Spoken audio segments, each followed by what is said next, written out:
cloth. I don't know how many tops for old T Models Fords she made for people. Huh. I'd never heard of that. Well, she did. She made them on the sewing machine. Okay, are you ready, Judy? Mm-hmm. You're going to stop wrestling? Yeah. Okay. All right.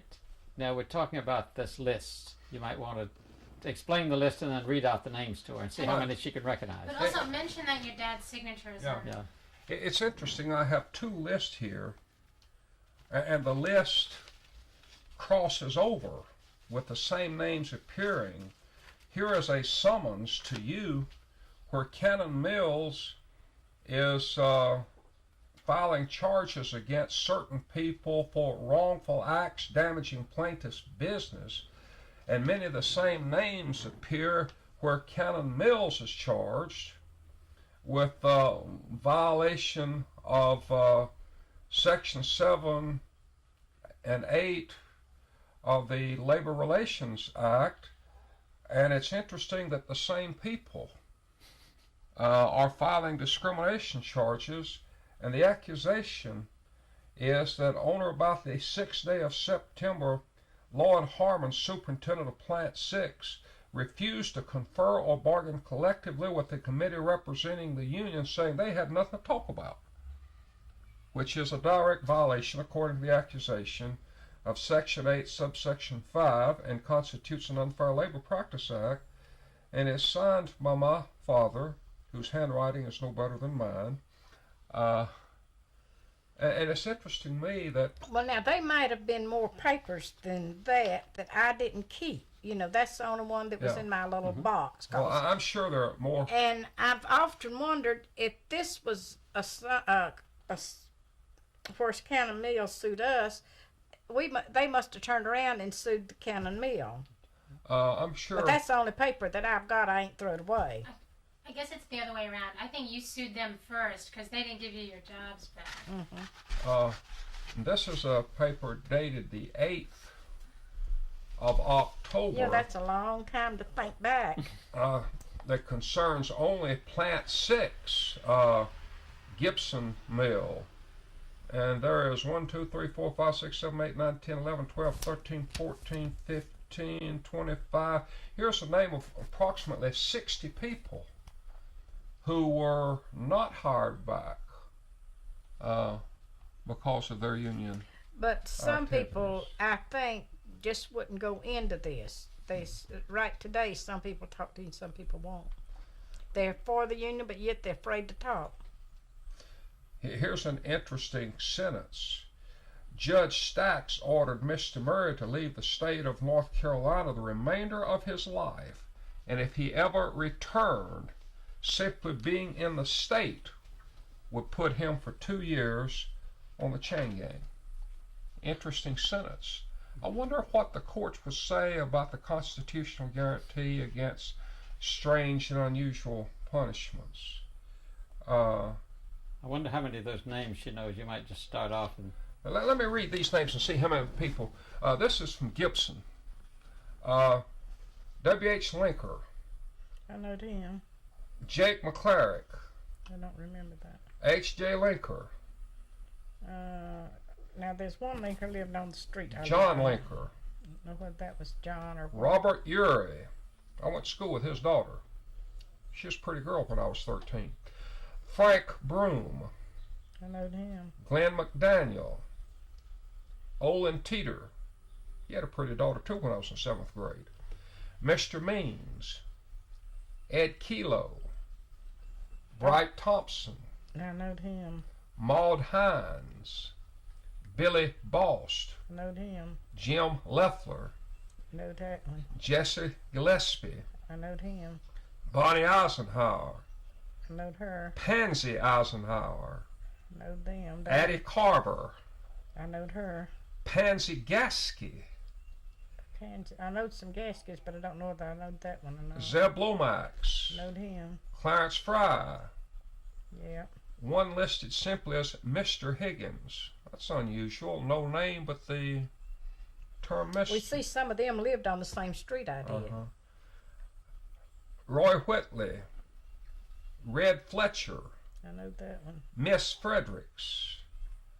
Annie Urey, Buck Rogers, I knowed him. Lloyd Holder, Knowed that.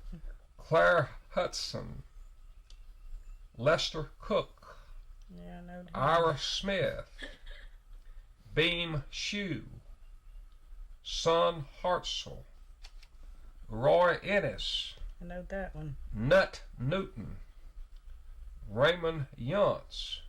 How'd you like to be named Nut? I've heard something worse than that.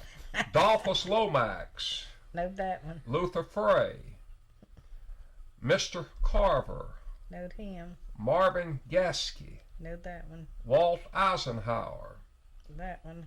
John Holder, Knowed him. Adam Hudson, Knowed that one. Lee Bost, I knowed him. Roy Shue. Now, their Roy Shue that's living might be that Roy Shue, but I don't know whether he lives towards Mount Pleasant. But there are some Roy Shues in the book, telephone book. But now, my daughter-in-law told me there's one lived down there about 80 years old, and he could have, been in this. He could have been that Roy Shue. I don't know. D. Maudlin, Badge Broom, Knowed that one. Amy Linker, I know her. Walter Urey, Knowed him. Blanche Williams, Knowed her. Lois Linker. That's a list of approximately 60. Well, what interests us so much in this is that, what's the date on that document? October the 8th. Let me see if there's a year date. Yes, 1935 or 34, because follow-up is February of 35. So it was October of 34. So this is the beginning of a suit that went on and on and on and on. Drug on a long time. We didn't ever think it would amount to anything when it did come to a head. The other list that you read off, where your dad signed, Yeah. those were the hardcore people that hung on tight all those years. Yes. See, what's the date on there? Uh, Well, March 1935. oh, it is. 3rd and 4th. It's interesting. Subscribed and sworn to me this day of 3-4 March 1935. Robert E. Lee, Notary Public. Well, now, do we have a list of the ones who were on the suit? Well, I think those are the people that went through with the suit. Those people It's that on are in that, your it's hand. on that summons there. No, I think the Oh. white page that's The right on white your page. hand. There are some of the same names. The interesting thing is that this suit went on, and you finally got some money in 1937 or 8. 37. 37. That's when that summons is. $100 apiece. Now, it's significant not only that you got it, but that the union didn't go off and leave you. The union kept working with you. Well, I know in 34, when we all got laid off, this union in New York sent us boxes of clothes when wintertime come. Just good, nice, clean clothes. And we distributed it among, took it to the union hall where they had the meeting. Because I know my little boys wore coats that winter that come in that box. Because I got Ted's picture with one of them on when he was 4 years old. So they did send stuff to help us from up there, like that, while we were having it rough down here. I remember one of the points of pride of my father was that, to use his term, the organization, meaning the National Union, that the organization stood with its people. And that was a point of pride with my father, that they tried to stay with the locals and tried to support them as best they could. Truth of the matter is, National Union was not a whole lot better off than the local union, because this was a time of storm and stress economically in our country, and the unions were getting off of the ground. But they... Well, the reason I know this happened, they were come by express, I guess, great big huge boxes, clothes, and they come to our house They didn't send them to the union hall. They sent them to Les in his name, and then he took them to the union hall to see who needed them most, you know. Where did you have the union hall? You know, I can't remember to save my life. It seemed like that Redmond Hall pops in my mind all the time, but I don't know where the union hall was. I don't remember where the union hall was either. I remember my father talking about difficulty at times finding a suitable place to meet. Not just this particular union, but other unions, because in the first place, there's not too many such places available. And second place, sometimes inexplicably they found doors closed. There was a conflict, and they couldn't for this reason or the other. Well, you see, my children were little then, and Les done all the meetings and everything like that. He took care of that part of it. I stayed home. We didn't leave our children when our children was little like they leave them today. Right now, a lot of these women will take the children up to the mall and put them out for 2 or 3 hours at night, and they'll take off and go somewhere else. That mall babysits for them. That's why so many teenagers is getting in trouble today. Like if we went anywhere, I went anywhere, he kept them. If he went anywhere, I kept them. We didn't have babysitters. Now, my grandma was living with me. Sometimes we had to go get groceries or anything like that. She kept them. But we didn't leave them with her because she was old. Let me ask you a I question. thought she was old. She was 86 when she died. I began to get in that line now. Let me ask you a question. Going beyond union and labor management relations, which is what we've been talking about, culture and society has changed greatly during your lifetime, and the role of women in society has changed. You just mentioned child care, and you have lived through these changes. Have the changes been just changes, or has it made a better world or a worse world? Well, we got a worse world than we used to have, I think. But I guess they've been meanness going on that we didn't know about. Maybe back when we was young, we just didn't. We didn't have no television. We didn't have no radios. Didn't take the newspaper. We just didn't hear about it. Have you ever thought about it like that? You know, we just didn't hear about it because we didn't. I remember when I first got my first radio. It was way up in the 30s. You mean everybody didn't have a radio in every room? No. We didn't get the news. Unless you got it at church or at a meeting or in the mill where you worked. We just didn't have no way of spreading the news like they do today. Why didn't people have radios? I don't know. Was it they couldn't afford them or they weren't? Well, I know I got my first one when I lived down there at Gibson Mill, and it was it was in the 30s. You remember what you paid for it? No, I don't remember what. I know J.E. Maynard was on the radio singing, you know, back then in the 30s, and I made their shirts from the singing, their band. You've heard J.E. Maynard, ain't you, on television? You ever heard of Bra Hoppers? Well, ain't he the Bra Hopper? J.E. Maynard? No, J.E. I don't think was part of the Bra Hoppers. The Bra Hoppers was Arthur Smith and Whitey and that crowd. Yeah, I've got, he sent me a picture of him. I got an 8x10 picture of Arthur, and that he sent me from Charlotte. Now, I've been with that group, you know, where that was, and like Tommy Fell and all that. The Mountaineers, right? Mountaineers, yes. I played in a senior citizen band, old band for 10 years, and Tommy Fell and all of them would be up here. When Philip Morris moved here, our band entertained at the Armory that night for getting Philip Morris in here. They promised him everything to got him in here. Now they went up on their taxes. You know how that thing works. What do you play? I played the washboard. We had an old country band, like drums. Our drum was a tin tub, you know, and bass, fiddle, and I blowed the horn. I played the washboard, and I done the tambourines, anything that they wanted me to substitute. Did you for. play the spoons? No, I didn't. Now, lady that lived down the country played the spoons. She could really knock them things. But all of our instruments was homemade. We had a big bunch of them. And my little granddaughter, she's the one that's got this new baby. She was DAV Queen that year, and she was our mascot for a whole year one year. and she'd get up. Then she was about 5 or 6 years old. She'd get up and announce the band. It didn't matter how big the crowd was, and get out and dance. But after they get up, 10, 11-year-old, then they begin to get shy. Then they go into this cheerleading and stuff. What do you remember about the Bry Hoppers?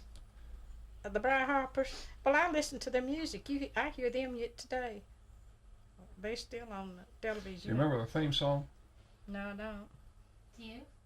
I'm trying to think of it. I thought of it this morning and it slipped my head again. So Well, now that's what I forget now. It's way back. I can remember a lot way back, but it's today things. You let me hide something, keep somebody from seeing it, and I've done forgot where I put it. I Now, remember everybody have spot- that problems today? Things we've got too much to remember. Just too much to remember today. Yeah. I remember one of their sponsors was a flour company. And I remember that the Lone Ranger came on right after them. The Lone Ranger was sponsored by Marita Bread, came on Monday, Wednesday, and Friday at 5 o'clock. And my grandfather, the world stopped while me, his grandson, and my grandfather sat down and listened to the Lone Ranger together. Nobody disturbed Grandpa with his grandson while we listened to the Lone Ranger together. And that was just part of our family life together. It seems like my Bry Harper picture's up in that old box of pictures that he sent me from Charlotte. This is a whole bunch of letters that they were writing, waiting for this case to come through. And Lester Cook, I would say, commandeered that. Commandeered? Here's a letter to Frances Perkins, who incidentally was one of the early women's livers, a female, from folk here. This is dated, received July the 5th, 1935, a complaint. And that's a complaint, same type of thing. Laid off union members and put other people on their jobs. Please let me hear from you at once. Signed L.A. Cook. Here's a letter to Senator Robert Reynolds, signed by L.A. Cook, dated July 1937. Here's another one, August the 2nd, 1937.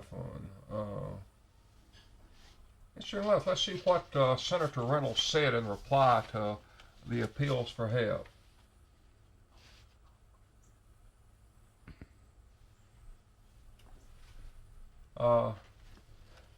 This is just a copy of what Reynolds did, was simply refer the matter to NLRB and say, please let me know what you do.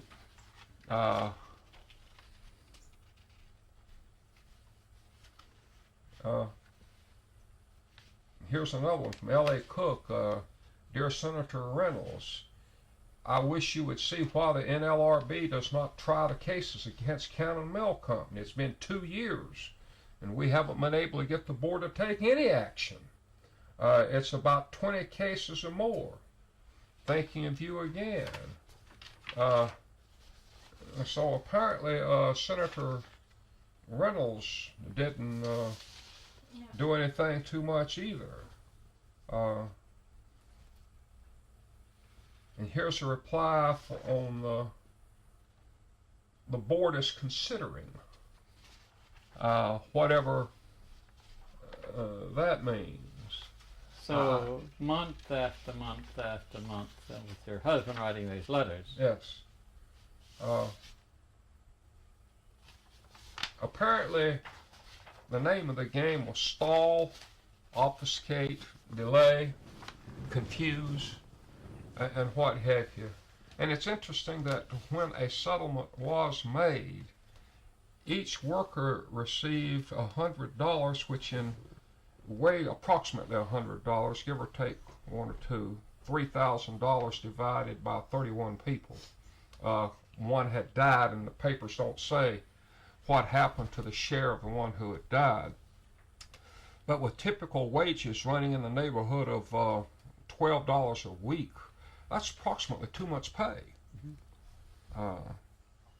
for a worker. But what did you do with that money? I can't tell you that. I don't remember. Had a Probably party. paid bills with it. Had a party. No, we didn't party back then. You didn't party. We didn't go out, partying much. Cause I took my grandmother when she was 75 years old and kept her till she died at 86. She had 8 children, but they wanted, when her grandpa died, they wanted her to stay with this and a while, that and a while, and the other, and it didn't suit her. She wanted one place to be. She come and asked me. I had a room that I didn't have nobody sleeping in. She come and asked me if she'd come stay with me, and I couldn't turn her down. And I took her when she's 75. And we never thought about no board, no money, nor nothing. She didn't draw no old age pension because she couldn't prove how old she was. She was born, I believe, in Rowan County, and she couldn't find nobody as old as she was to prove how old she was. A doctor raised her. And when her daughter got 65 years old and started drawing her old age pension, my grandmother started getting hers. Now that is the truth. She had to have proof that when she got proof that she was 65 years old, she started drawing $25 a month. And we let her have that for her snuff and her anti-pain pill and whatever she needed, We never thought about charging families no board back then. Come back to the no party.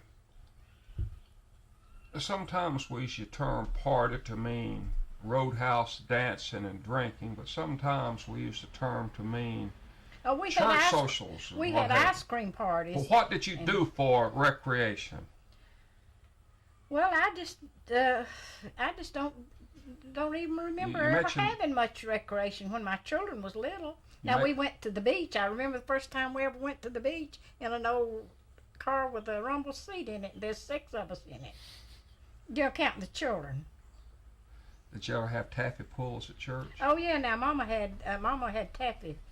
Made taffy candy on Saturday nights. We'd have a crowd in, and she'd make candy and for our recreation, when nighttime come, we didn't. Our daddies bought apples and oranges by the bushel or crate or whatever.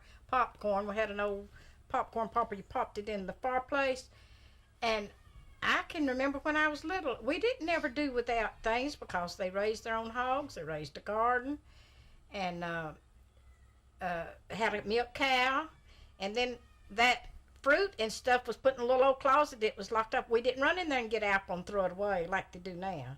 But every night after everybody settled down after got supper, he'd give us all an orange a piece or an apple a piece, whatever, and popcorn for us. Mama made homemade candy. Now that was our entertainments back then.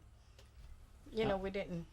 Now the churches had ice cream parties. I remember going to Brown Mill to ice cream parties. We used to have them out there where that little old house is now on Saturday nights, and things like that.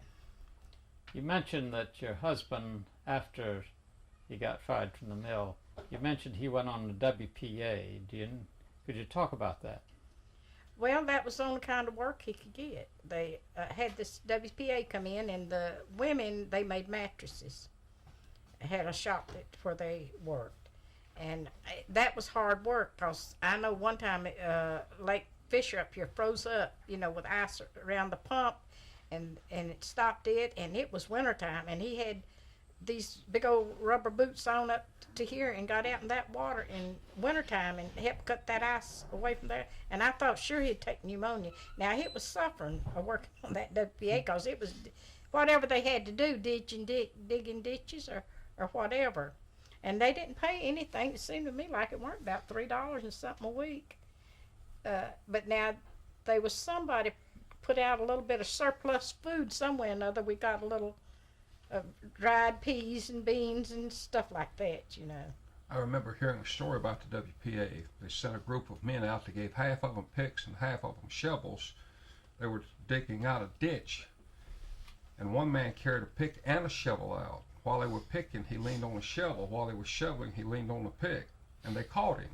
Well, and now made foreman out of him. they did have to do hard labor on that WPA, but it was either that or we didn't have anything, and that's when when they wanted him to go into organizing, and he went there and organized till when he quit that he went into service station business, and from then on he stayed in that till just about all the rest of his life, service station.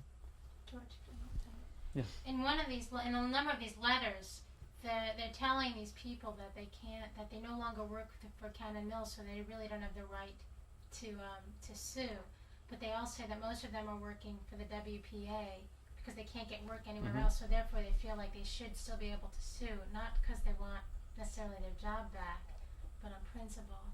You might mention that in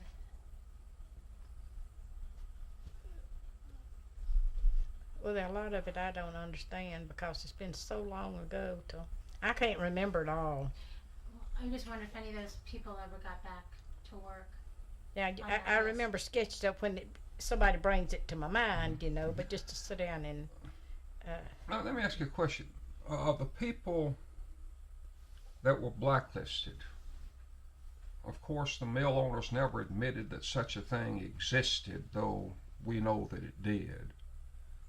How many of them wound up working WPA work or that sort of thing because no other jobs would open to them? I don't know. The majority of them did. The majority, in your opinion, the majority of them wound up that was your work. Majority of them went to work on the WPA, and a lot of them that went to work on WPA that weren't laid off, like that weren't fired, didn't sue like we did. Well, because I know some women that made mattresses and that weren't in that, Yeah.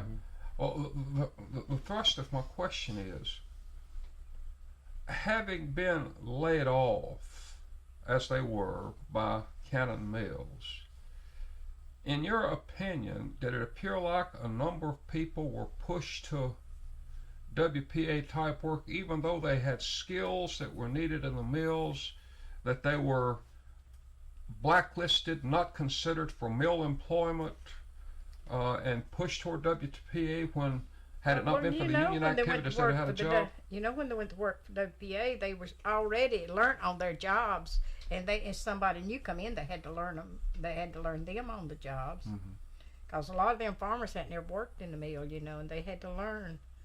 And I think Les was up maybe second hand or overseer or something, fixer or something. I don't know what it was in the card room. And but now when they brought a new hand in, they had to start at the bottom. That's start training. Now the interesting thing is that the papers are full of protests from the manufacturers saying that when the federal government is subsidizing the union by putting those workers on WPA. Interesting point of view. The mill fired them for belonging to a union, blacklisted them so they could not get another job in the mill, and then complained because the government gave them a subsistence job and so they could feed their family. Which raises the question, what did the mill owners suggest happened to these people that they had blacklisted themselves and refused to give employment? That really raises an interesting question about, to come back to our conversation we heard earlier about my father and his sense of justice, of right, of fair, of equality before the law. Well, I don't really think they cared what happened to the other people. They just really didn't care. And there's a lot of little children that suffered on account of it too. They was in families where they could. Like I told my son and my daughter-in-law last Sunday, they come and we was talking about things being so high. Now everything is high. I said everything is sky high. I know it, but I said I thank the Lord every day for what I have, because I've seen the time when the children were little, when I didn't even have money to buy milk to go in Ted's bottle, and a preacher across the street had a cow, and he'd bring me milk every night when he'd milk that cow to put in Ted's bottle, to feed him. And I've seen the time when Claire Fry, one of them that's on that summons, she gave 1/10 of everything she made to the church, and she brought her 1/10 of her what she's going to give the church. She brought to my house, said, "You go buy your groceries with this because you need it worse than that church does. Now that's the way we got along. And I said, the things is high today, but we've got more money to spend we've ever had in our lives. You know, you just go out these eating joints and places and look. Let me ask you a question. As I look at your home, which would I suppose be described as a modest middle-class type home, when you first got married, compare your home then to your home now. Well, when I lived in County Mill houses, it was kept up. But then after we got laid off there, we had to rent, you know, and it was just rent. And I was so proud when I got this house. I thought, I'll never have to move again. I've seen the time I see all these windows and doors. Well, in terms of amount and quality of furnishings, of dishes, etc., etc., etc., is this house about the same as a mill house? Is it nicer than a mill house? Well, I don't know. Well, in a way, because we got sheetrock, the old houses was sealed with wood, you know, and they had chinches and stuff like that. You know how them old wooden houses were. I don't know. I don't know whatever happened to chinches. You don't never hear tell of them no more than see them. But you know, the old wooden houses, they said they come in the wood. I don't know. But Mama used to spray them beds and take carbolic acid and clean the beds and the walls. You know, do you ever remember that? Well, I remember my grandfather telling a story about Adam Thomas. Adam had chinch bugs, and he saw And the an best ad. and the best of families. Oh yes, he saw an Yeah. ad that for $2, which was a big sum of money when a week's wages was only 13. He saw an ad in a magazine about a product, if used as directed, was guaranteed to kill every chinch bug on the premise. Guaranteed, or double your money back if used as directed. And Adam Thomas mailed off $2. And what he got back was a black block of wood and a red block of wood. And the instructions were, catch bug placed on black block, place red block over it and hit with shoe heel.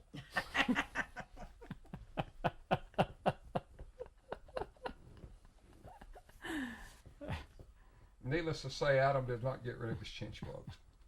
Well, I don't know what ever happened to them, but we just ruled them out, I reckon. But now they went into sheetrocking and paneling. Well, I don't know. Let me ask you a how question. these panel houses. In a mill house, did you have carpet on the floor? Or did you have linoleum? They linoleum under this. In a mill house? Oh no, we scared them with a broom every Friday or Saturday. Them floors had to be No scoured. carpet. Poured soapy water down on them, took a broom and scared the grease up. Did you have a tile bathroom? No, we had outside bed, outside toilet. Did you have a bath outside? No, we took a bath in a tin tub. Well, when I moved here in '42, I was the only one that had a bathroom. Everybody had their wells on the street, and everybody had these that outside toilet over there ain't been gone too many years. Well, let me ask you a question. Did anybody ever raise the question, with as many houses as there were in many areas, a house beside a house beside a house beside a house, with outdoor privies and wells? Did anybody ever raise the question about contamination of well water from sewage with all the outhouses? Nope, I never heard none of it.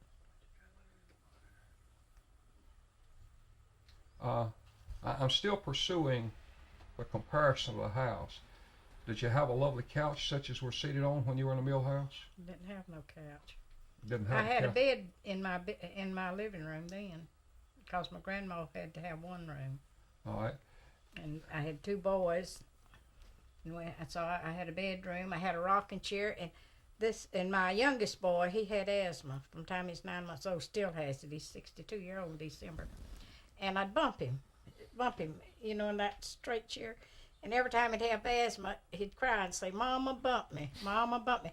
Everybody on the street, "I know Ted had asthma last night. I heard that chair bumping." We didn't have no. What kind of rocking chair did you have? Was it a Oh, cane just- bottom chair, no, or was just it a an no- overstuffed just swivel a no rocker? wooden rocker. Wooden rocker, cane bottom. No, it didn't have a cane bottom. It was just an old flat, hard bottom rocker. Hard bottom. I wood all over. Huh? That's the kind I had. Judy, you had some questions, I believe.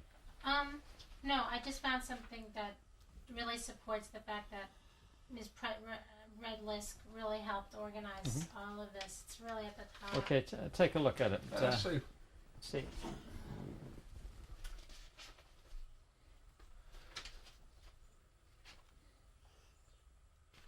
You might want to read that first paragraph. Complaint was filed against Cannon Mills Plant 6 by H.D. Lisk, organized by the UTW on behalf of Union Number 1902. Alleged discrimination. 26 of the layoffs occurred at the same time. This is a paper signed by Mortimer Collender, attorney, and his conclusions. The company has undoubtedly been antagonistic to union organization over a period of the years. The original layoffs in this case legally may not have been discriminatory, since there was a curtailment of activities. However, since the layoffs through the efforts to secure, etc., the case is reasonably strong for the union. Signed.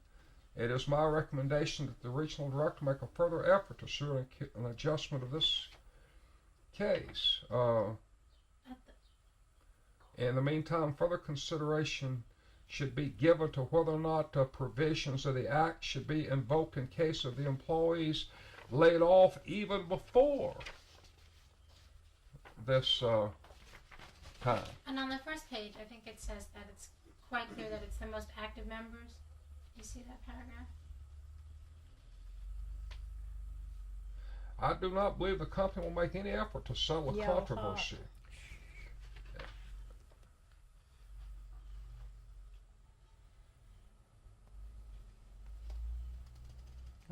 This is the kind of report we're going to be discussing with Mr. Hefner tomorrow.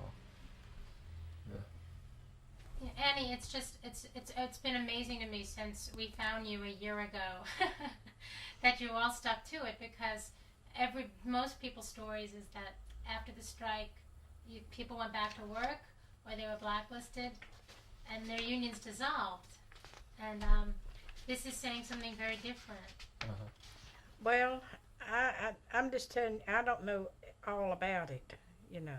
I'm just telling you what I remember. Because I can't remember everything that went on. But when it's brought back to my mind, you know, some of it. Yeah. Another question is, all those people on that list that the Reverend read to you, and the people on that, and on the, actually 2 questions. Did you ever get to testify? No, I think it seemed to me like they settled with us without. I don't ever remember getting on the stand. Did you want to?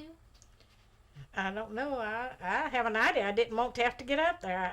I wouldn't today if somebody summons me to court. I wouldn't want to have to go to court. But I don't remember ever getting on the stand. I do remember going to the trial, you know, but I don't remember much about it, what happened. But I think they made a settlement without putting us on the stands. Now it seems to me like, I'm just telling you what I seem to think, because I know I didn't get on the stand. And Lester Cook and Frank Gillespie, they were writing one letter after another representing all Well, these now Frank people. Gillespie died this past year. He belonged to my senior citizen meeting down here at the church, Senior Citizen Club, and he passed away last year. Just died almost suddenly. Or he just weren't sick long. I don't remember what happened. What happened to all those people on that list who were in that case? This is part of the document written by the attorney, and he makes a statement. He talks about the fact there was a cutback in work, and people, in addition to non-union workers, were sometimes laid off. But then he makes this summary statement. He says, when the plant resumed full operations, none of the complainants was restored to their jobs after they had resumed operations. Practically all the complainants reapplied for work. None were given their jobs back, but other people were hired and other non-union employees were given their jobs back, which is a prima facie evidence, at least in this country board's opinion, that there was a deliberate effort on the part of mill management to discriminate against those who were actively involved with the union and to show preferential treatment for non-union activity. Well, now you read the papers today of what's going on in Kannapolis, up there, about. No, I don't see. I live 1,000 miles away, and I haven't heard anything about They've Kannapolis. been having lawsuits up there in Kannapolis. No, I haven't heard anything about on the union right now. They had voting on it. They had a vote. You probably have heard about it. And there's still discrimination against, Well, they just liked a few votes, I think, this last time of getting the union. And then they seem to think that there's some discrimination because of not getting it, and they've been having hearings. I've been reading about in the paper about having hearings on it. I don't know whether they'll ever get it or not, but they've come close to getting it this time.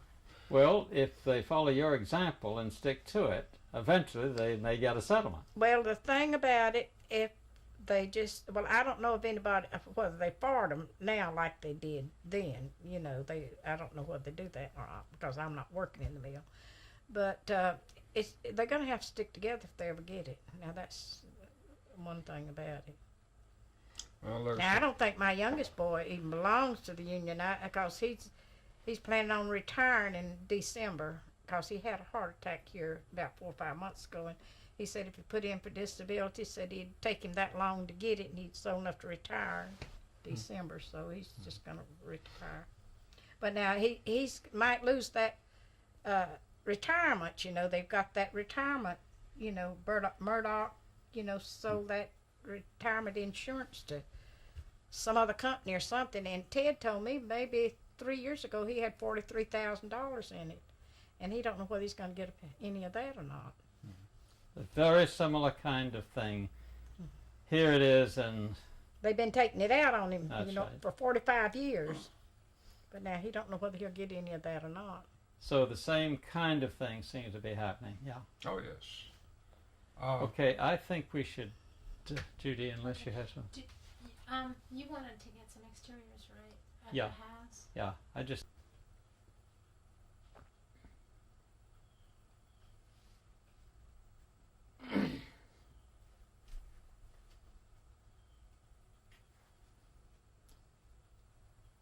Just mention at the beginning that you have that this is a petition that came with all of these letters, all of these signatures attached.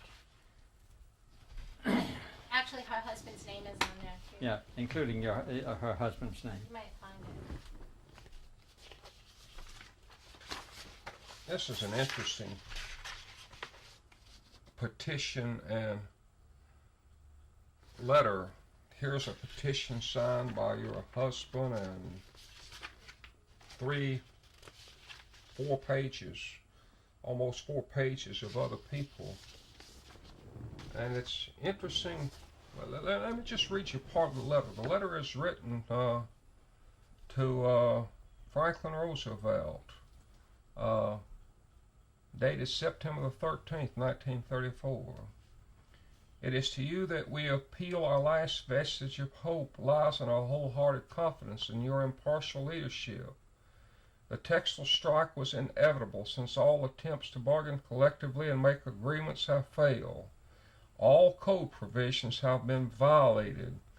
Overseers of Plant 6 with an arrogance unaccountable walked through our praying pickets armed with guns underneath the American flag which was held aloft by our men, and they walked through without removing their hats in respect of stars and stripes of Old Glory. The course pursued by our governor in calling out the troops in what was reported to be a disorderly section has met with wholesale disapproval. The only disorder has been 2 fistfights in the whole strike zone, and yet troops were called out. Mothers have been insulted, beaten on the picket line by hired thugs. The workers were in a destitute circumstance before the strike, County welfare officers haven't even investigated our appeals for welfare relief, and our jobs are threatened if we don't return to work. Interesting paragraph. Sounds like a Patrick Henry speech almost. Shall the sons and daughters of those old ancestors who defended our cause and who whipped Cornwallis at King's Mountain be forced through starvation to return to the jute mill in humble submission? Or shall we resort to the last but not least measure? At the present time there is no alternative. We fight or we starve. Your intervention is help. It is in desperation that I appeal to you to stop this transgression on the rights of labor at the hands of greedy, profit-snatching exploiters of labor. It's interesting the accusations made in the letter. Hired thugs, deliberately insulting women, welfare officers not even investigating requests for help, and what have you. If the affirmations are accurate, the union was not only up against plant management, but a whole power structure in this thing. You remember some of this?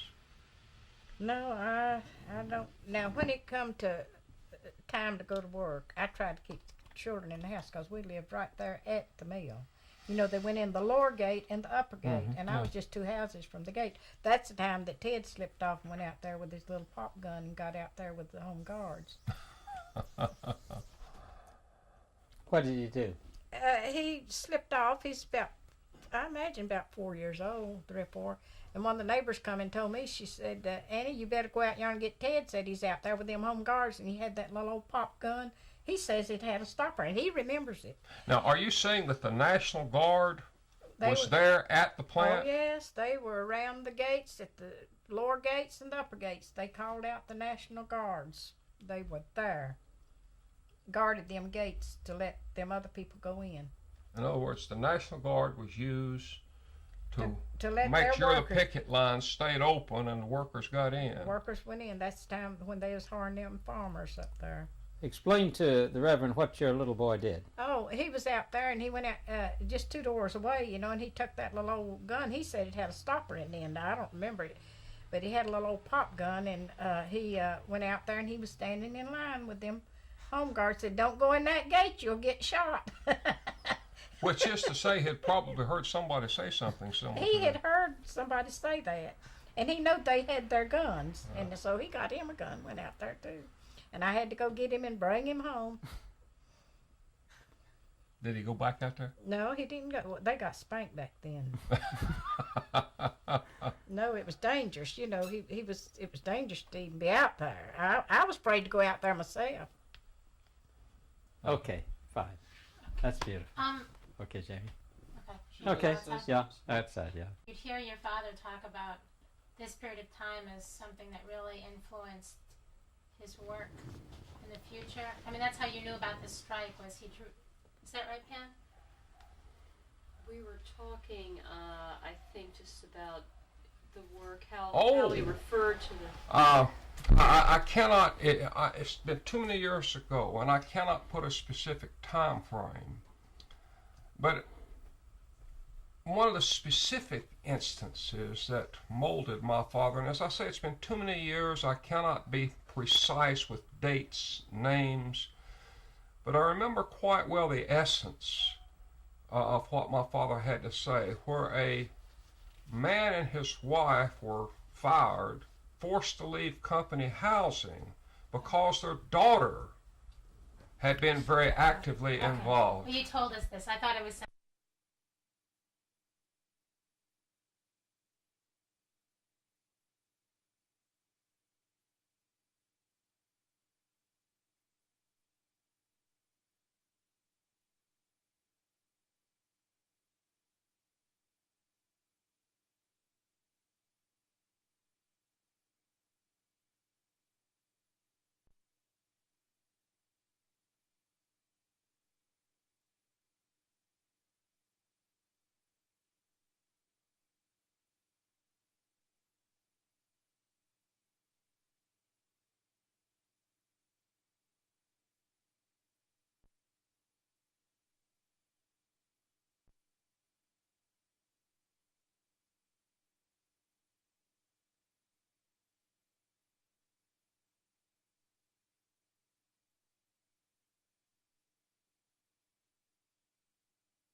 Oh, Genesis, Exodus, Leviticus, Numbers, Deuteronomy, Joshua, Judges, Ruth.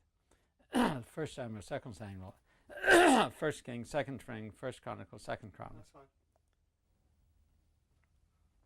Okay, Mr. Blythe, could you give me just I need to set your voice level on the microphone. Just can you give me your name and address? Well, my name is William LeGette Blythe, and my address is 206 Gideon Road, Huntsville. Okay, come on up, turn on the light as you come.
Okay, if you... Just fine now. That's fine enough, that's fine. All right, sir?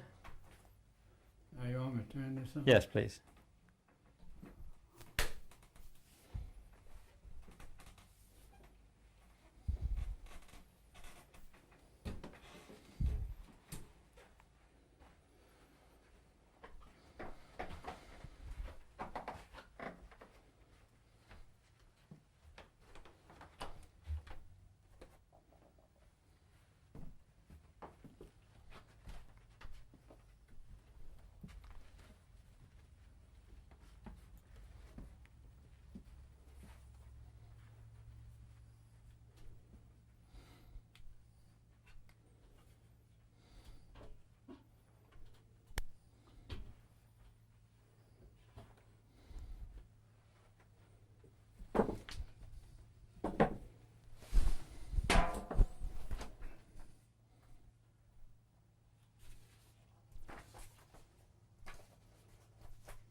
Who are some of your favorite people you've interviewed? Where you say where? Who? Oh, people. Yeah. Golly, I'll just. Some of the favorite ones were just hardly survived the time I was with them. I mean, they were just plain ordinary folks that didn't make any big stir in the papers or whatever. And then some that did, well, like Roosevelt was.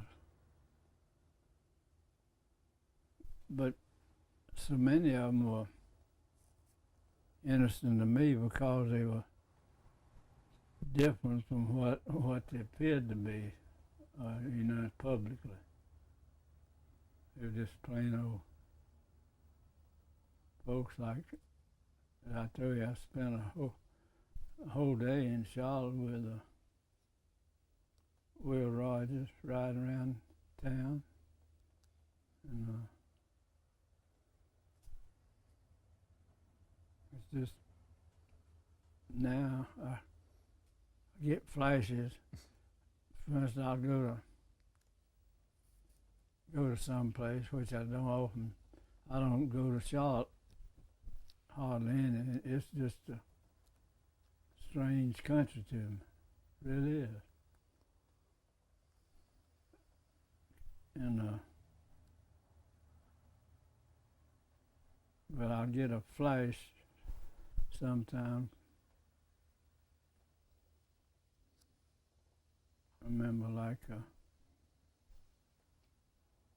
going down, you go down South Tryon, turn at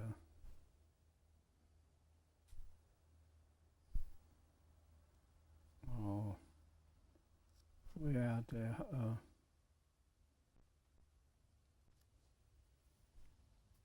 That's how it seems so silly. Half the time I can't remember the name of the street, but I remember getting an interview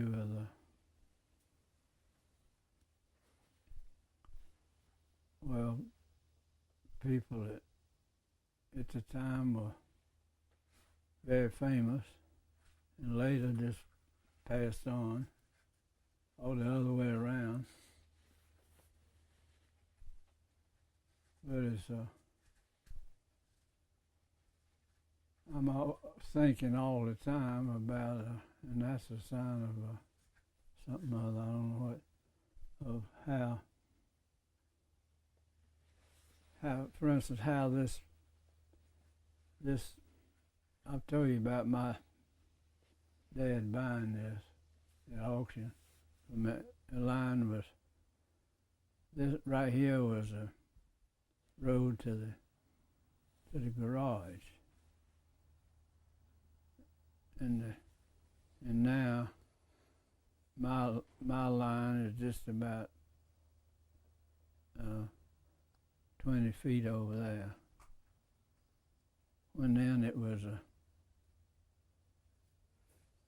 I think about, the property ran from there to the other side of the new post office down there. It was at least, I guess, 8 or 10 acres. Went back way down into the woods. And now it's just, and he bought it, I think, about, I imagine he paid about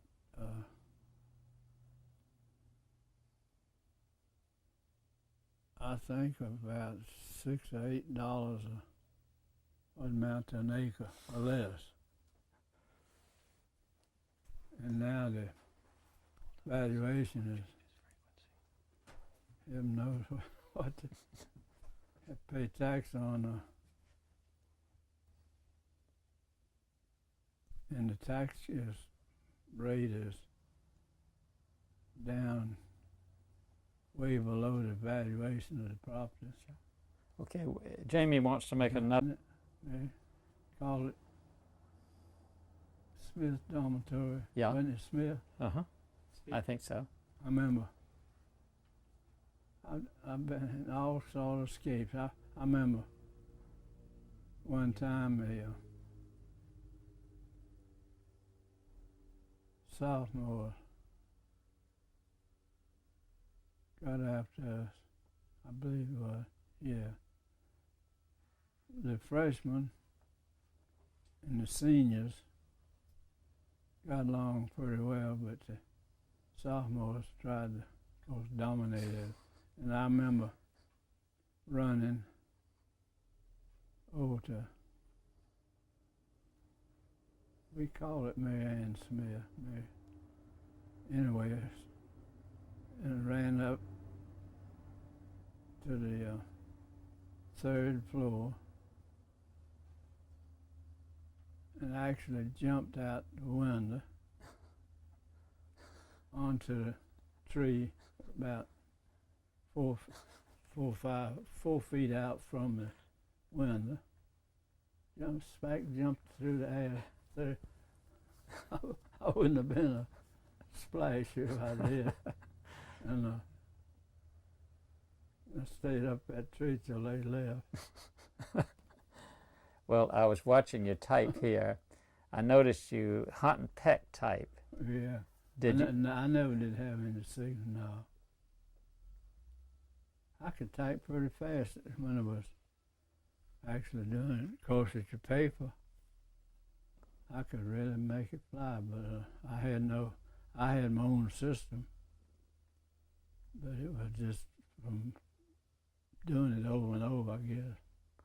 Well, now, you were writing a story a day, I think, a major story, certainly every other day, during this whole period of the textile strike in '34. In fact, I was out on the scene, and a lot of times I'd wire the stuff back, and I'd have a problem with getting a place to. I had a portable. Some places I took a portable with me. I remember buying in Charlotte down there on South Tryon. Do you remember when the old Y was corner of South Tryon and Second? Mm-hmm. Well, I lived in old Y. I don't know, a year or so.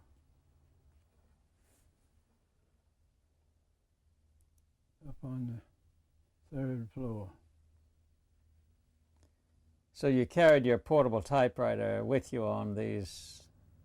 Sometimes. And how did you travel?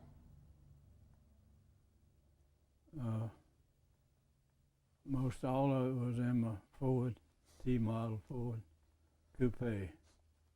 That's why I told you the dealer told me if I'd kept that thing shined up like it was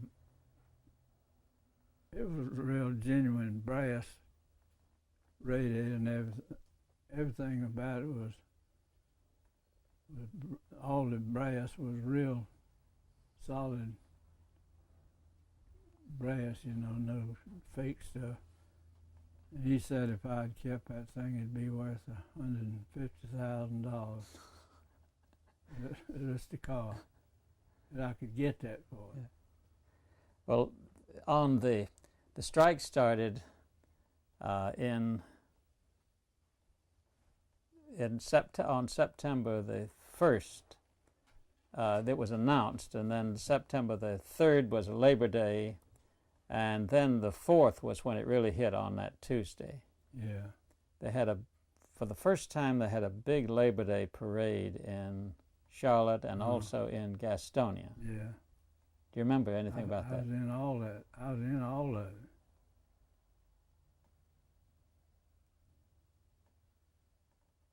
Yeah. I was in the middle of everything that was happening then. Had there been Labor Day parades before this time? I don't.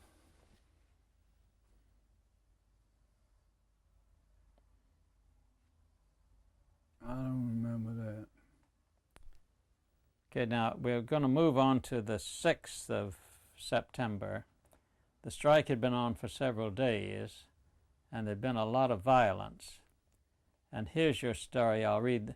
The headline said, "Leader strives to keep forces under control. Policeman's fist halts attempts to rush one mill. Flying squadrons are at work. Payne working to keep strikers orderly, but malcontents threaten trouble." And there's your byline by LeGette Blythe. I'm going to read your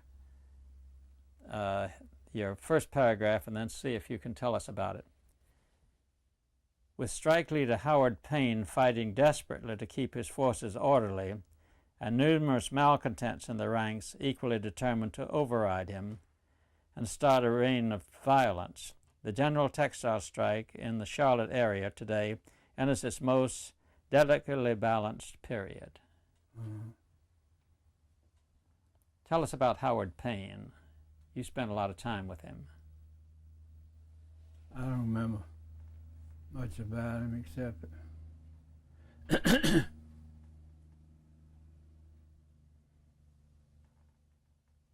he was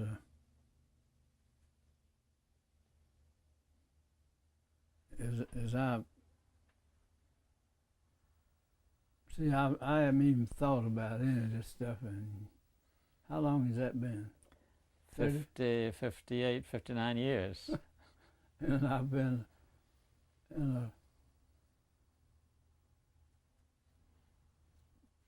I've been busy as a bee all the time in that time. He was, I remember, he was trying to keep the thing calm.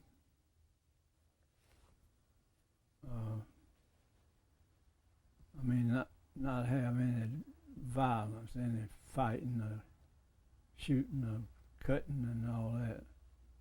That was his, and yet he was very determined on his labor stand, as I recall. And I don't recall much. I guess if I kept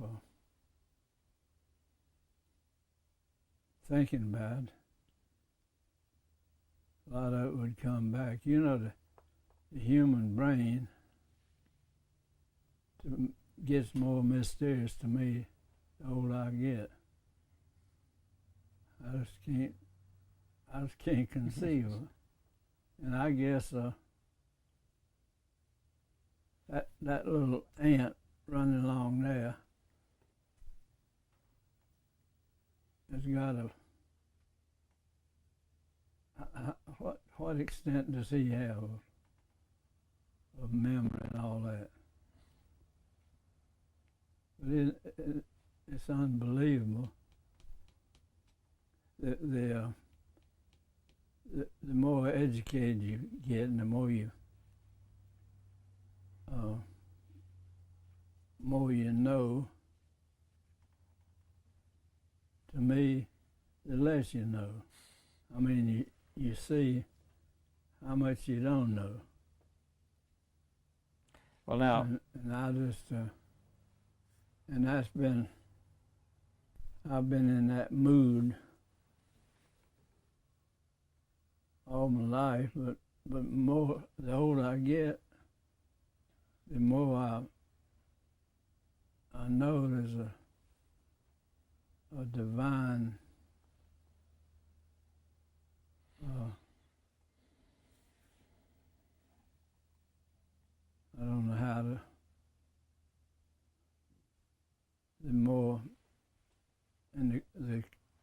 the stronger to me the Christian faith becomes, because Jesus was a rebel in a gentle way, in the most. He was searching, to me,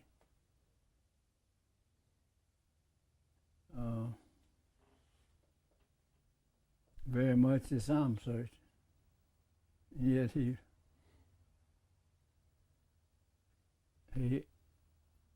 had the truth in his possession. The Christian faith becomes to me more sublime adventure, you might say. I don't know. And well, I noticed it with our children and grandchildren, and now great-grandchildren. It's just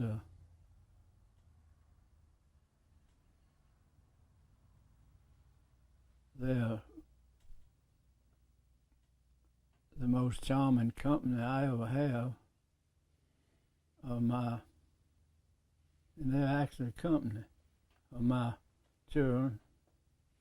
Bill is he's a highbrow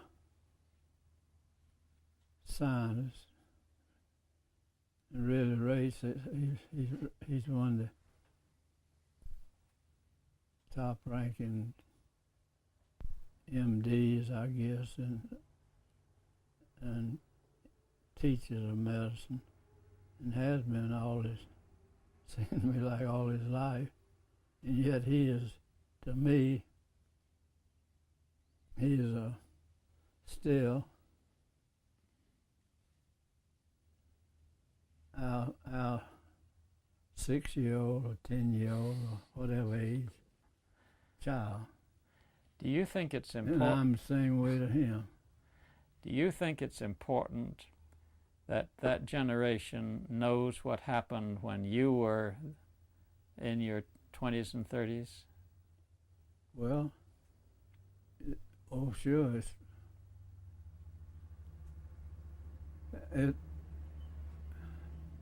I don't know how important it is, but to me it's just vast interest, and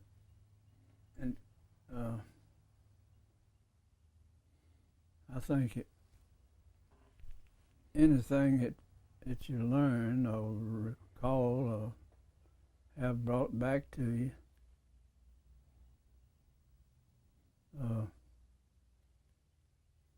just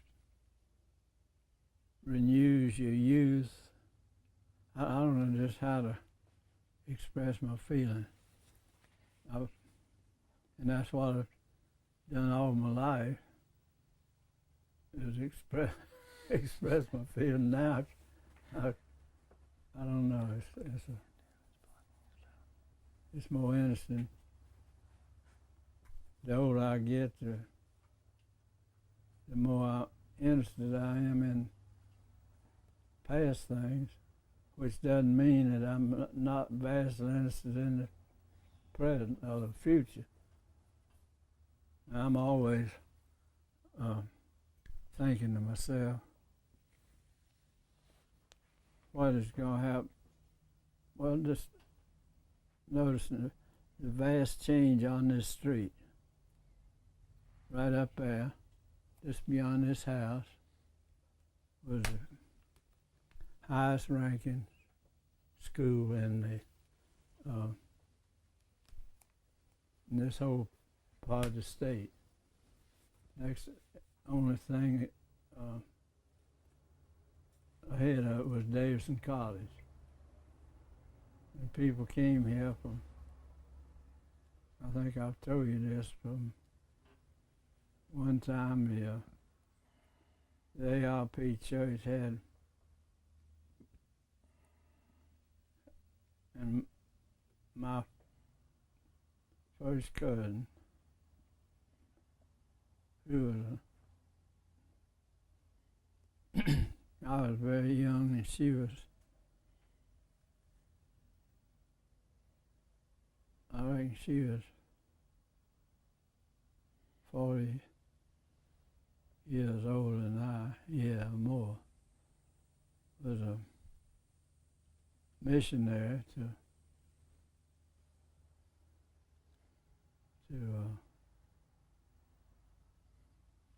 down in Lower Mexico, I believe. Anyway, and she'd come back and talk about the situation, and I still, at times, it'll just open up to me again. Well, now one of the things that we're so interested in is that when you wrote here, just a few days after the strike started, you have a paragraph that sums up the situation. The cotton mills in this region are virtually at a standstill, and if the leaders of the striking United Textile Workers Union members can hold the advantages they have gained, they have an opportunity of winning certain concessions, was being freely predicted last night. But if the leaders are unable to keep the followers in line, and violence results, then the strike will be definitely lost, though it may drag on for days. Yeah, well, that was a situation, and they managed to keep it out of, tremendous disorder. It got pretty reckless. Like when I was in the middle of that, I got smacked. I'll never forget that. This guy hit me without any provocation, except he was scared. Didn't know he was doing. I never was. Who hit you? One of the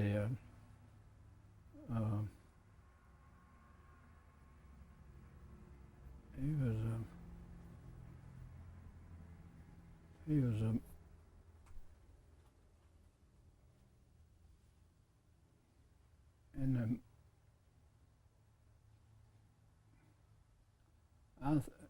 he was in the militia.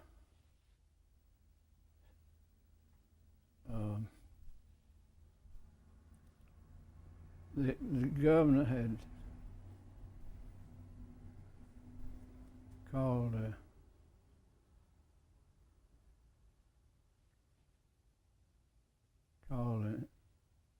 National Guard, I believe it was. It was a regular organized militia, I think. It was the National Guard, perhaps. I think it was. And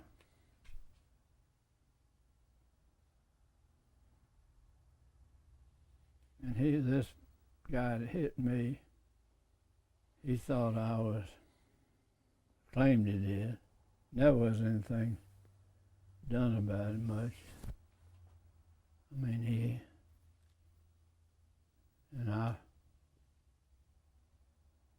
I never was. I was sore at the situation, you might say, but I wasn't particularly at him as an individual. Let's start again, because I'd like to have you describe just exactly what happened, saying that, well, I was getting a story and this was in where it was and the National Guardsman did this. Well, as I said, I don't know just how accurately I can tell it, because it's been so long ago, and so much, and I have been so busy.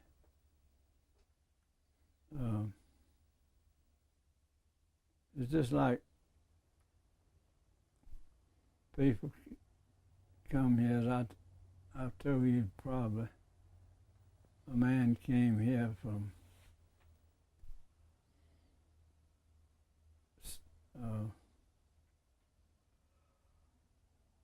state of Washington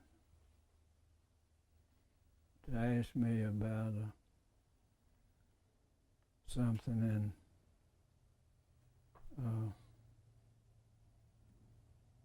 in that time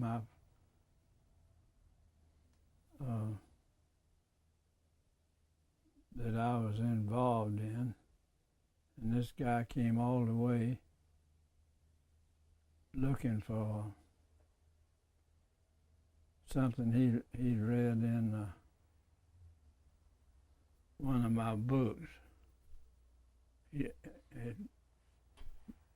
And as I recall, this has been years and years ago, and I didn't remember. I took him out this room right under us and showed him a shelf, and I got a shelf out there at least, well, this is wide as that half again,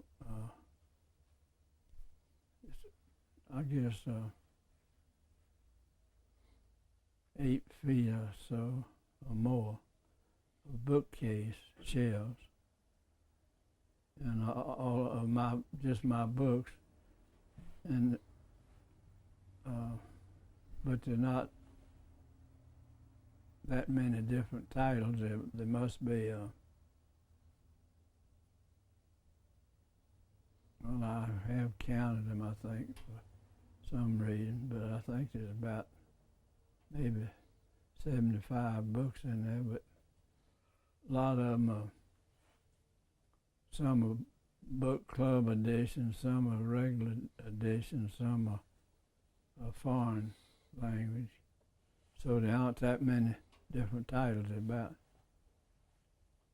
And what's always so funny to people and funny to me is that I don't yet know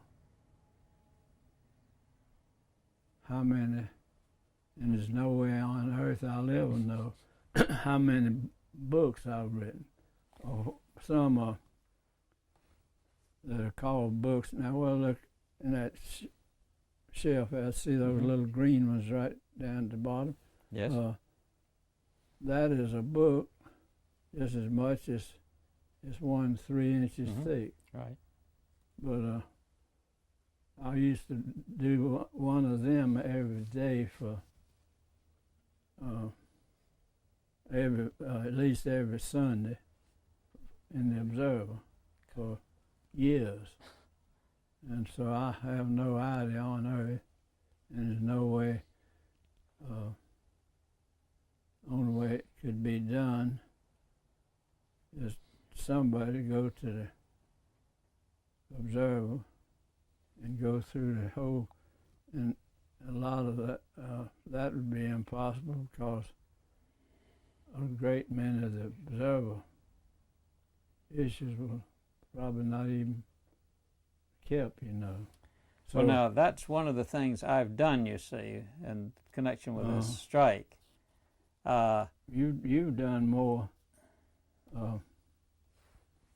far more collecting, and you know more probably about a lot of the stuff of my writing. You know more about it than I do. Well, one of the things that amazes me is how consistent your writing is and how even-handed it is. you didn't seem to be taking one side or the other no, side. Well, I think I had a pretty fair and proper journalistic approach to my work. But the Observer at that time was pretty conservative. Oh yeah. And anti-labor. And Curtis Johnson was a conservative of conservatives, the owner, and he was a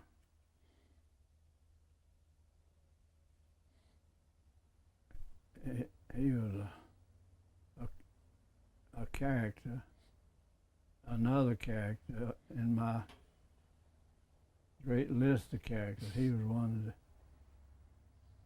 chief ones, I guess. Well, now, how did he let you write so well that in the day after this story appeared, a couple of your stories, a Reverend E.O. Cole wrote in from Pineville. He's the pastor of the Methodist Church there. And what he said is, to the Observer, I should like to express my appreciation of the policy of the Observer in connection with the present strain and stress incident to the cotton mill strike. The public may not have a full an appreciation of the responsibilities of the press in such times as these as it ought to, and it is gratifying to see the spirit of fairness to both sides of the factions at variance in this emergency. We have followed with interest and gratification the work of your reporter, Mr. Blythe, who has been on the scene here at Pineville, and whose narratives have been consistently just to the strikers, who greatly appreciate his spirit of fairness and tolerance. Yeah, I remember Mr. Cole. Who was he? He was a minister, Methodist. Now, it took a lot of courage for a Methodist minister to side with... I know. Yeah, he was... He and I would, you might say, the same ilk, I guess. You know. He was not fearful at all. He just stood up and said what he wanted to say. Now here's another. It's interesting to me as a journalist, because I worked on a newspaper, the Raleigh News and Observer, for a while, to see how you have a mixture of facts and feelings. For example, here's a paragraph. You're talking about Howard Payne, the strike leader, with only 2 or 3 hours sleep since last Thursday morning, dashed from Charlotte to Cornelius and from there to Pineville, from which place he had received reports that the situation there was tense, and assured rural policemen and deputy sheriffs that he was doing his utmost to prevent disorder and to guarantee no harm would be done mill property. But just that business of I remember showing him as a human being. Yeah, and I did the same, like that, running from Cornelius to Pineville or wherever. I was always in the middle of that, getting around. Where did you get hit by the National Guardsmen? Oh, and well, it was right out in front of the Low-Ray Mill. Wonder if is the Low-Ray Mill, is it? It was at that time. It's not. It was. Is it still a Low-Ray Mill? Not in anyway, is it? No. I mean, the company's long ago. That's right. Gone. But that's where it was, and I was just walking along the street, and it was, they had people just patrolling that area. There's so much,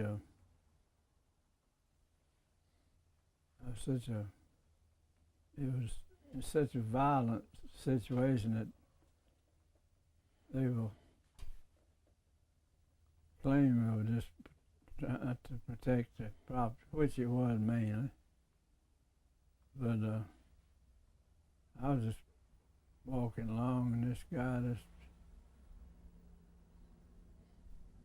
he was stopping everybody from going along there, and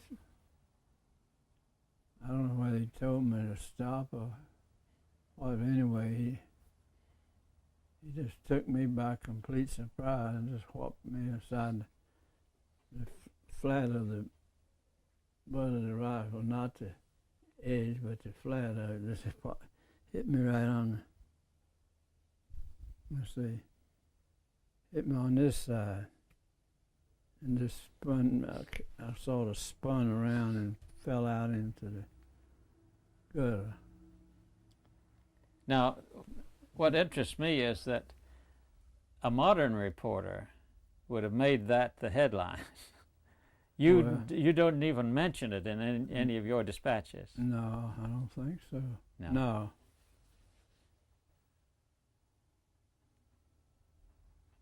No. Well, I was just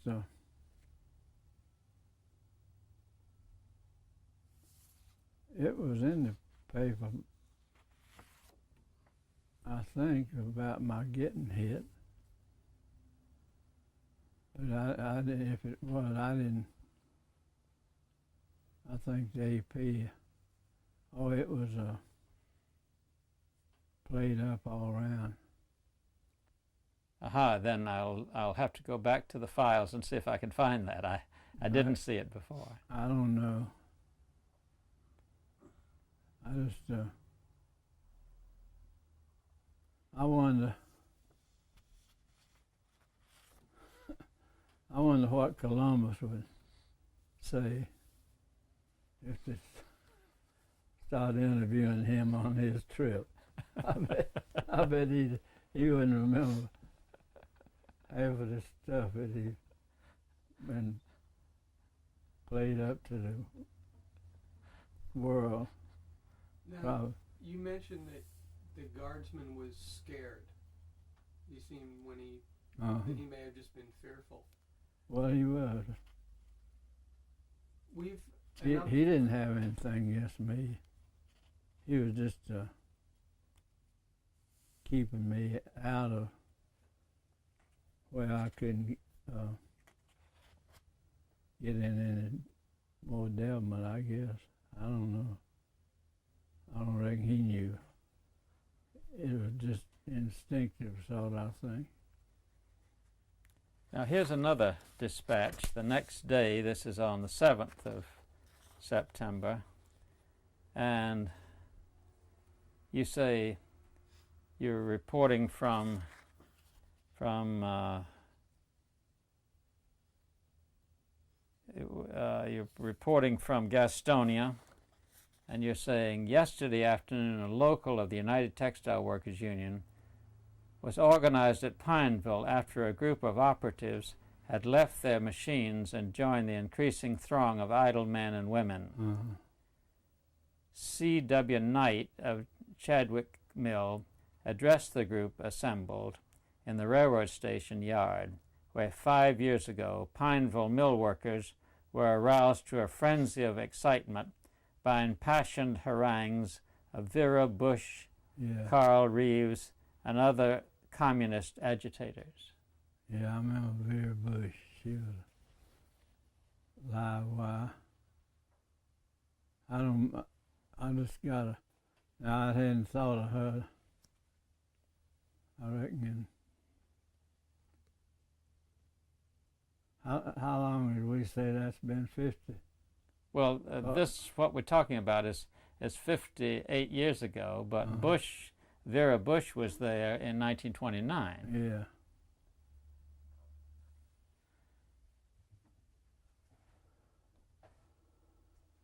How much do you think the public reaction to the 34 strike was influenced by the fact that in 1929 communists had been trying to organize textile workers? Well, it had, I think, a big influence, or whatever you might call it, toward whatever happened. It was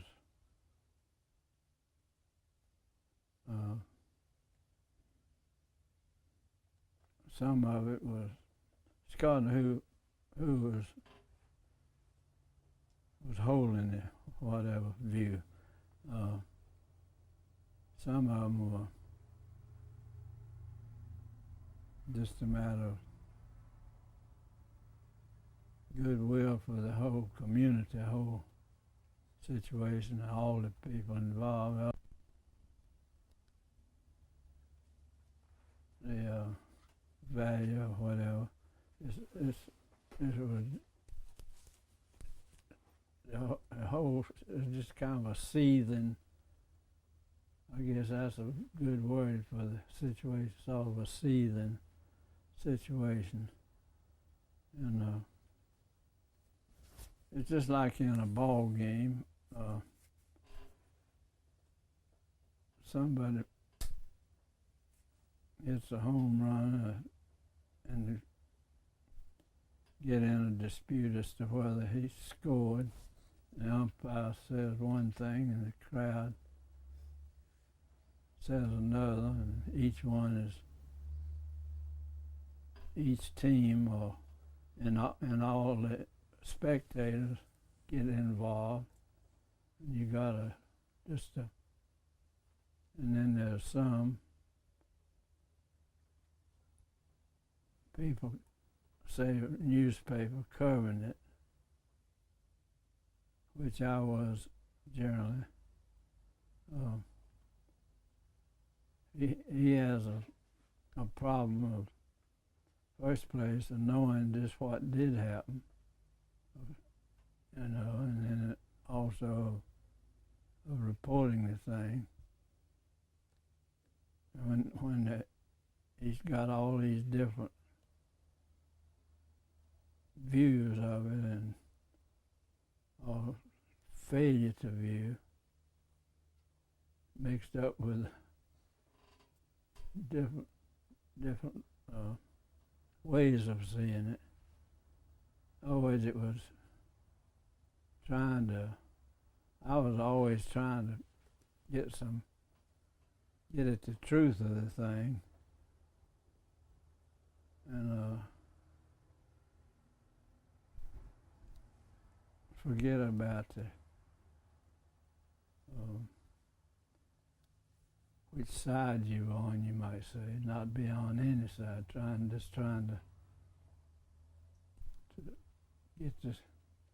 get the story and get it right. And then on top of that, I've got all these years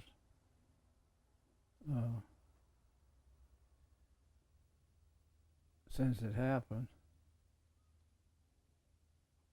But as it comes back, as I talk about it and look into it, and the more I look, the more I dig up, you might say.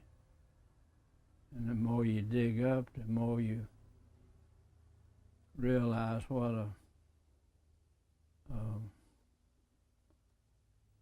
seething composition of the whole mass of stuff. It's just bubbling of, I don't know, I hadn't thought, and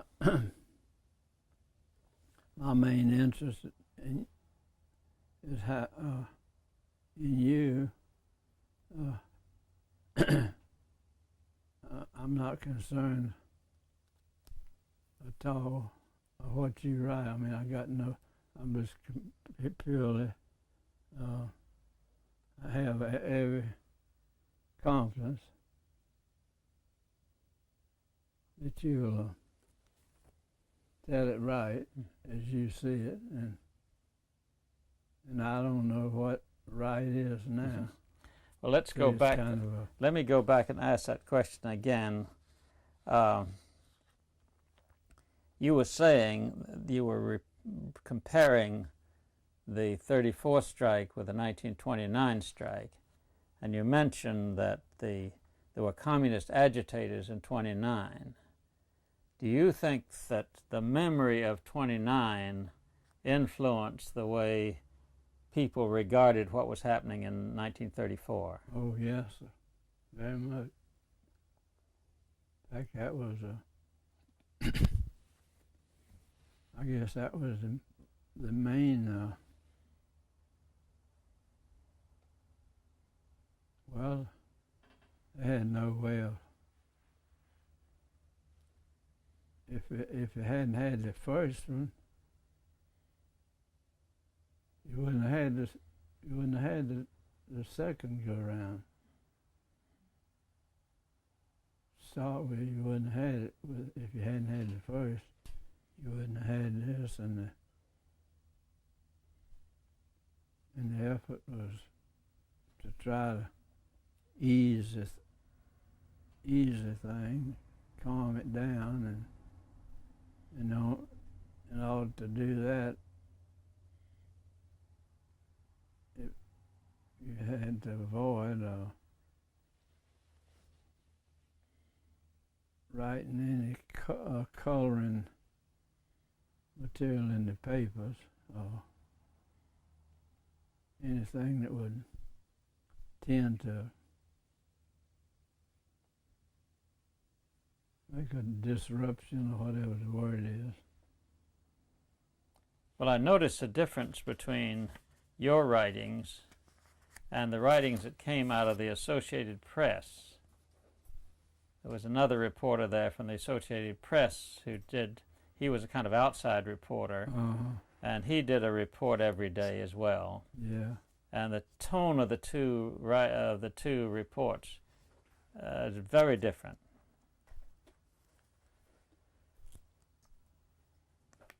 Well, I guess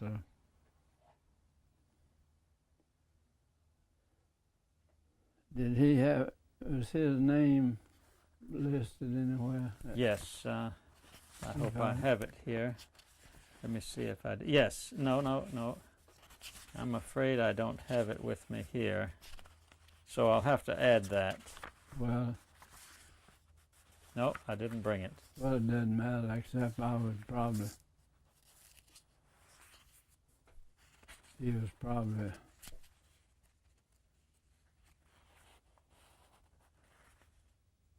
maybe a young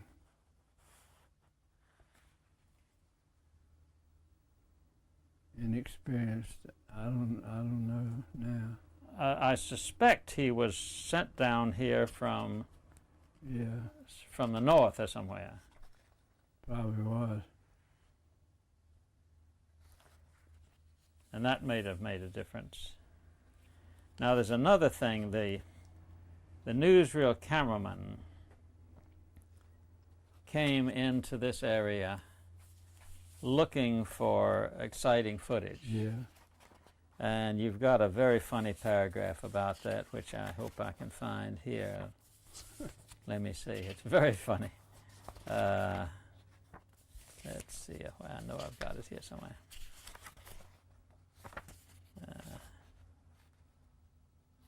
No.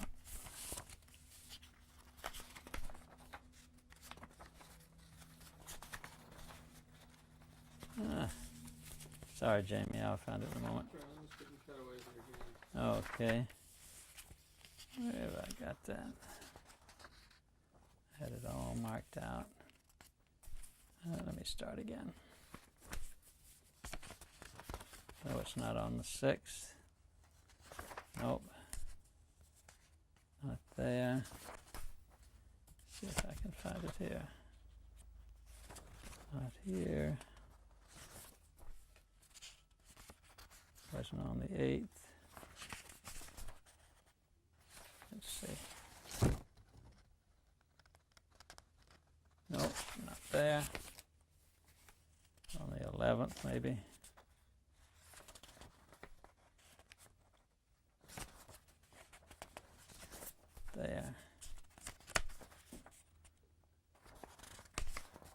Oh yes, here it is.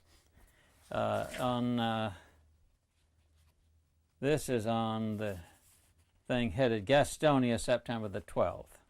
And what you say is this: newsreel men bored.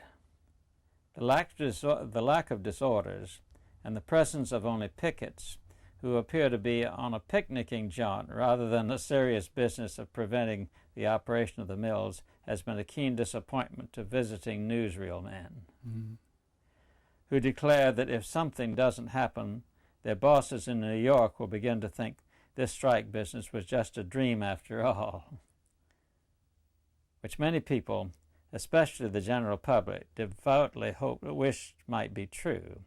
Time after time, they, that is the newsreel people, have dashed hither and yon over the Carolinas, Kannapolis, Marion, Spindale, Cornelius, Greenville, Fort Mill, Pineville, Huntersville, Gastonia, and nothing has happened anywhere except at Honeycutt, South Carolina, and they were not there when it happened. Mm-hmm. And of course, if you're not there when it happens in newsreel, you just missed the story. The contrasting this strike with the 1929 troubles is painful to them, but visiting Tar Heel reporters prefer the present variety, and they will tell everybody, including Mr. Sloan and Mr. Gorman.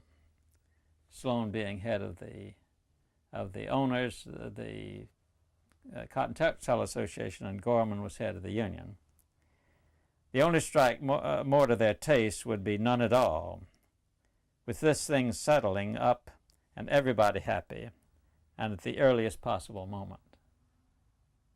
But that gives you a glimpse of what the fact that the newsreel men were looking for violence, and you were looking for...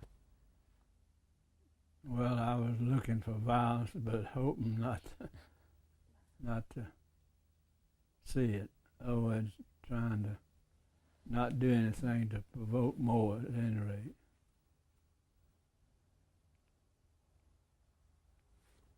I haven't thought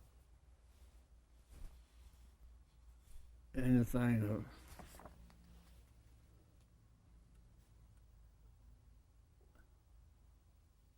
I've had such a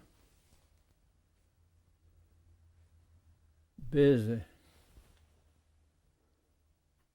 time in my own writing and own family and children,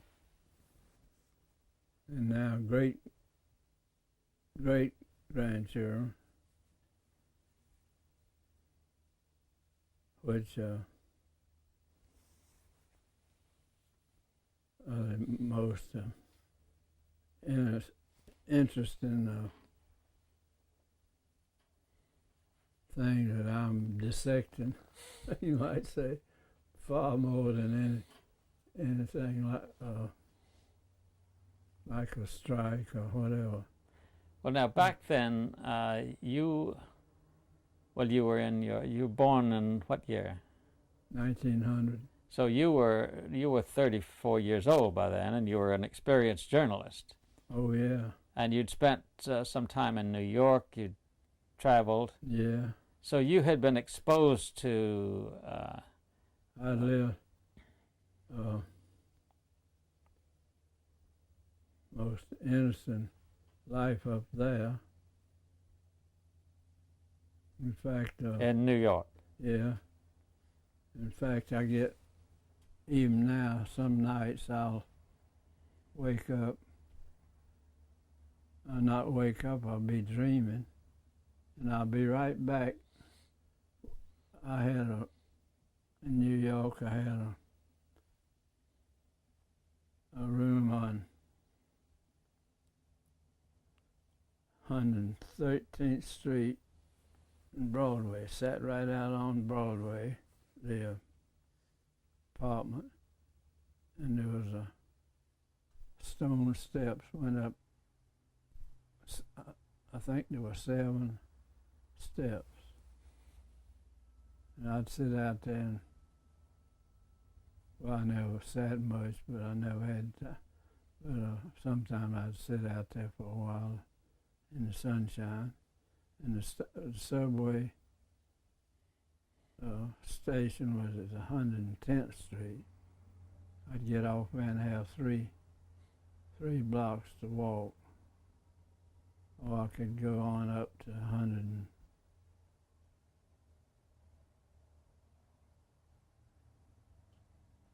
116th Street. 17, somewhere along Yeah. there. And What were you doing in New York then? I was, well,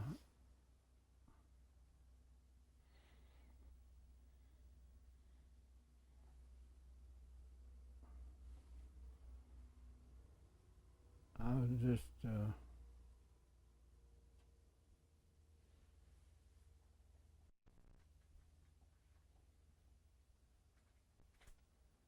I was,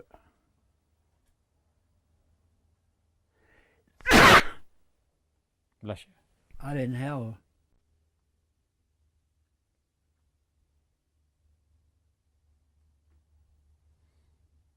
what was I doing? I didn't have a,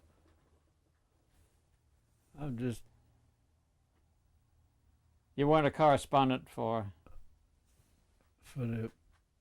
no. Yeah. I came back from New York.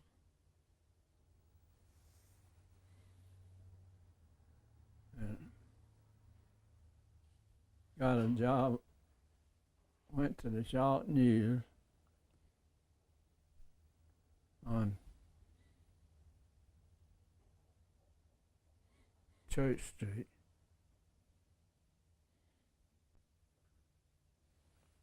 Ran up by the old Selwyn Hotel. You remember the Selwyn? I don't know. It See, was I grew up in Winston.